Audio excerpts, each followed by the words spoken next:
Nous sommes peut-être à l'aube d'une catastrophe humanitaire à la frontière entre la Pologne et la Biélorussie. Que se passe-t-il? Des centaines, voire des milliers de migrants qui viennent du Proche-Orient, viennent à la frontière de la Pologne pour passer dans ce qui leur est pour eux un Eldorado, l'Union européenne. La Pologne ferme ses frontières, mais pourquoi sont-ils là? C'est la Biélorussie qui les a tirés par charter entier, leur faisant miroiter un passage tranquille en Union européenne. Il y a des hommes, mais aussi des femmes et des enfants. Il fait froid, les températures sont négatives. On n'est pas sûr qu'ils aient du ravitaillement pour se nourrir et il y a eu déjà des morts de froid. Et donc la liste pourrait très cruellement s'allonger si rien n'est fait. La Pologne se montre inflexible, elle a massé des soldats à la frontière pour empêcher les migrants de passer. La Pologne est un peu prise à son propre piège. On sait qu'elle est très réticente sur l'accueil des migrants, des réfugiés, et pour l'instant elle s'accrochait au principe que le pays d'accueil devait s'occuper des réfugiés. Parce que jusqu'ici c'était les pays de la Méditerranée qui étaient les pays d'accueil. La Grèce, l'Italie, voire l'Espagne étaient les pays où les réfugiés mettaient le pied en premier. Et maintenant, avec cette nouvelle filière, c'est la Pologne qui est confrontée à cela. Du fait de sa frontière avec la Biélorussie, c'est elle qui est devenue le pays dans lequel les réfugiés peuvent arriver, et donc elle ferme sa frontière pour n'avoir à accueillir aucun réfugié. Mais ce n'est bien sûr pas la Pologne qui est la principale responsable, c'est la Biélorussie et son président Loukachenko. Pourquoi Loukachenko agit ainsi? Loukachenko n'est pas à la tête d'une grande puissance. La Biélorussie, c'est un pays qui est peu peuplé, pas très riche et en difficulté. Mais il a une très forte capacité de nuisance. Et sa stratégie, c'est jouer la nuisance contre les pays de l'Union européenne pour se venger. Les pays de l'Union européenne ont pris des sanctions contre la Biélorussie après que les élections de 2020 aient été truquées pour permettre au Loukachenko de rester au pouvoir auquel il s'accroche depuis 1994. Des élections ouvertes, libres, ne lui auraient pas permis d'obtenir un nouveau mandat. Mais pire encore, une fois que des élections truquées lui ont permis de rester au pouvoir, il a mis en place une répression de grande ampleur avec un retour finalement à un système quasi brejnevien.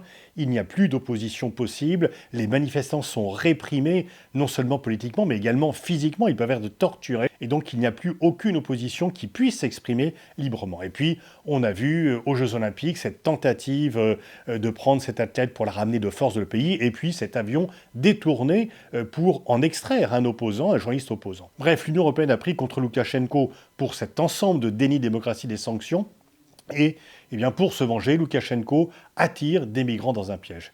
Il y a des charters dans plusieurs pays du Proche-Orient qui attirent des centaines de familles, de personnes, en leur faisant miroiter le fait qu'ils puissent aller finalement rejoindre l'Union européenne. Et une fois qu'ils sont en Biélorussie, ils sont amenés à la frontière par les forces biélorusses pour essayer de forcer le passage. Alors, ceci étant, même si Loukachenko est le principal responsable, l'Europe est mise en face de ses propres responsabilités. Nous ne parvenons pas à nous mettre d'accord sur une politique migratoire, sur une politique à l'égard des réfugiés, et vous ne pouvez pas plaider sur les valeurs européennes et laisser des gens mourir de faim et de froid à nos frontières. Et là-dessus, il est certain que la Pologne a un comportement qui n'est pas conforme, qui ne respecte pas tout simplement les textes internationaux en vigueur par rapport à l'asile et par rapport aux réfugiés. Et Loukachenko sait où ça fait mal. Il joue à la fois sur la peur de la Pologne de voir des réfugiés arriver sur son territoire, et il joue également sur les divisions internes de l'Union européenne, qui n'a pas fait une politique commune là-dessus. Il est vraiment temps que l'Union européenne puisse avoir une politique commune pour ne plus être soumise à ce type de chantage. L'afflux de migrants en 2015 a ouvert une crise très grave. En fait, en Allemagne, ils ont d'ailleurs depuis été tout à fait intégrés. Ils sont professionnalisés, intégrés, etc. Parce que l'Allemagne avait besoin de cette main-d'œuvre vu son déficit démographique. Les pays de l'Union européenne ne sont pas d'accord sur la question de l'accueil des migrants et des réfugiés. Il y a des pays qui sont plus ouverts que d'autres. Il y a des pays qui, culturellement, et ce sont souvent les anciens pays du pacte de Varsovie, qui sont rétifs à l'idée de tout accueil, y compris de réfugiés. L'Union européenne va donc prendre des sanctions supplémentaires à l'égard de la Biélorussie Loukachenko.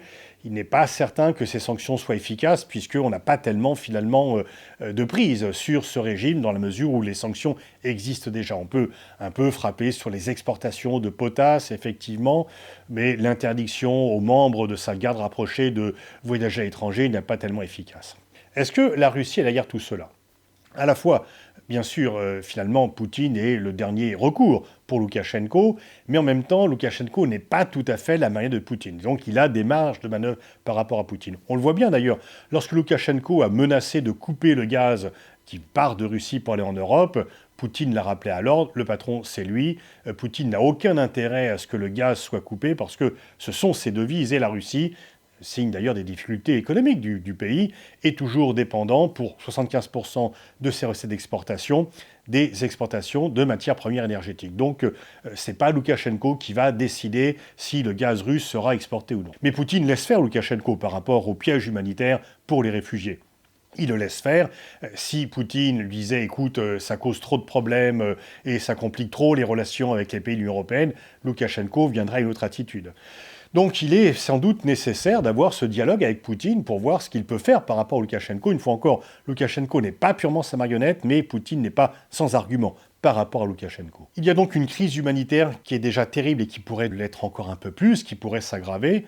La Pologne ne joue pas le jeu, elle ne respecte pas les règles de l'Union européenne qu'elle a pourtant acceptées et qui sont les valeurs propres de l'Union européenne. Mais bien sûr, le principal responsable, c'est Loukachenko et son cynisme absolu qui joue avec la vie des réfugiés pour essayer de perturber le jeu européen. Ce cynisme ne peut pas être accepté. Il faut réellement réagir par rapport à cela, non seulement au niveau européen, mais également au Conseil de sécurité, parce que c'est vraiment jouer avec la vie des gens de façon tout à fait inadmissible.